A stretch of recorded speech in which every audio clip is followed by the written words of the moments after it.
Romanos 11.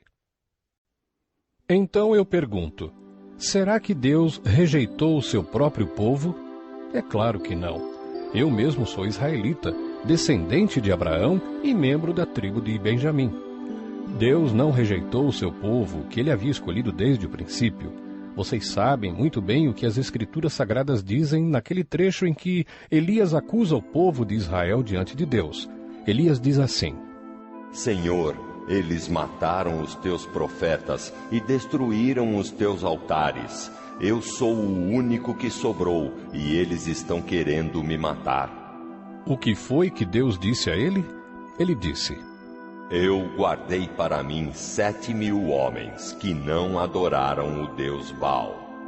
A mesma coisa também acontece agora, isto é, por causa da graça de Deus, ainda existe um pequeno número daqueles que ele escolheu. Essa escolha se baseia na graça de Deus e não no que eles fizeram. Porque se a escolha de Deus se baseasse no que as pessoas fazem, então a sua graça não seria a verdadeira graça.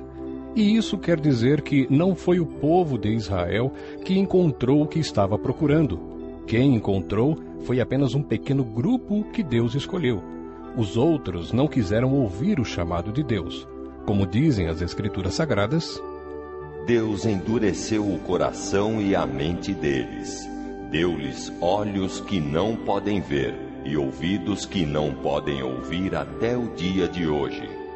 E Davi disse: Que nas suas festas eles sejam apanhados e enganados, que eles caiam e sejam castigados. Ó Deus, faze com que eles fiquem cegos e que fiquem sempre curvados debaixo do peso das suas dificuldades. Agora eu pergunto, quando os judeus tropeçaram, será que eles caíram para nunca mais se levantarem? É claro que não. Mas, porque eles pecaram, a salvação veio para os não-judeus, para fazer com que os judeus ficassem com ciúmes deles. O pecado dos judeus trouxe grandes bênçãos para o mundo, e a sua pobreza espiritual trouxe ricas bênçãos para os não-judeus. Então, quando se completar o número de judeus que voltarão para Deus, as bênçãos serão muito maiores ainda.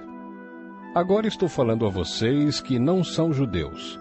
Enquanto eu for o apóstolo dos não-judeus, terei orgulho do meu trabalho. Talvez eu possa fazer com que os que são da minha própria raça fiquem com ciúmes, e assim seja possível salvar alguns deles. Porque quando os judeus foram rejeitados, o resto do mundo se tornou amigo de Deus.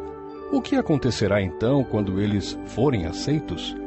Os que estiverem mortos receberão a vida, pois se o primeiro pão assado, depois da colheita, é dedicado a Deus, isso quer dizer que todos os outros pães também são dedicados a Ele. E se as raízes de uma árvore são oferecidas a Deus, os galhos também são dele. Alguns galhos da oliveira cultivada foram quebrados, e um galho de oliveira brava foi enxertado nela. Pois vocês, os não-judeus, são como aquela oliveira brava e agora tomam parte na força e na riqueza espiritual dos judeus. Portanto, vocês não devem desprezar os galhos que foram quebrados. Como é que vocês podem estar orgulhosos? Vocês são somente galhos. Não são vocês que sustentam a raiz. É a raiz que sustenta vocês.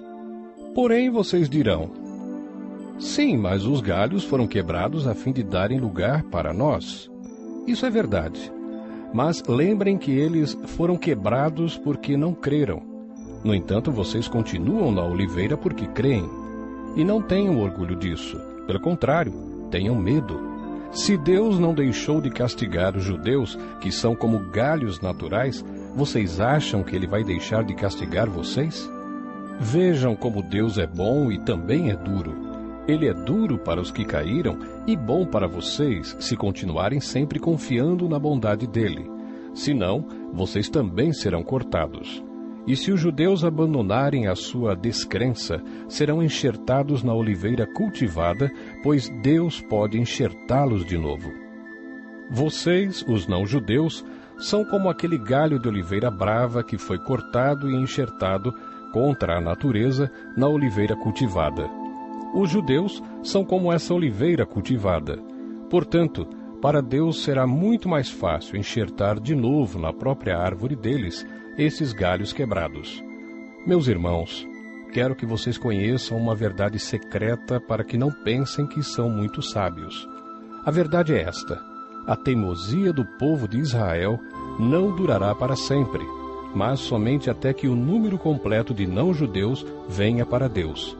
É assim que todo o povo de Israel será salvo, como dizem as Escrituras Sagradas: o Redentor virá de Sião e tirará toda a maldade dos descendentes de Jacó.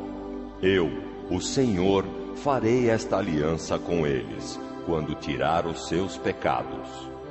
Os judeus rejeitaram o Evangelho e por isso são inimigos de Deus, para o bem de vocês, os não-judeus. Mas pela escolha de Deus, eles são amigos dele, por causa dos patriarcas. Porque Deus não muda de ideia a respeito de quem ele escolhe e abençoa. Mas no passado vocês, que não são judeus, desobedeceram a Deus. Porém agora vocês receberam a misericórdia de Deus por causa da desobediência dos judeus. Assim, por causa da misericórdia que vocês receberam, os judeus agora desobedecem a Deus para que eles também possam receber agora a misericórdia dele. Pois Deus fez com que todos se tornassem prisioneiros da desobediência, a fim de mostrar misericórdia a todos. Como são grandes as riquezas de Deus! Como são profundos o seu conhecimento e a sua sabedoria! Quem pode explicar as suas decisões? Quem pode entender os seus planos? Como dizem as Escrituras Sagradas, quem pode conhecer a mente do Senhor? Quem é capaz de lhe dar conselhos? Quem já deu alguma coisa a Deus para receber dele algum pagamento? Pois todas as coisas foram criadas por ele, e tudo existe por meio dele e para ele. Glória a Deus para sempre. Amém.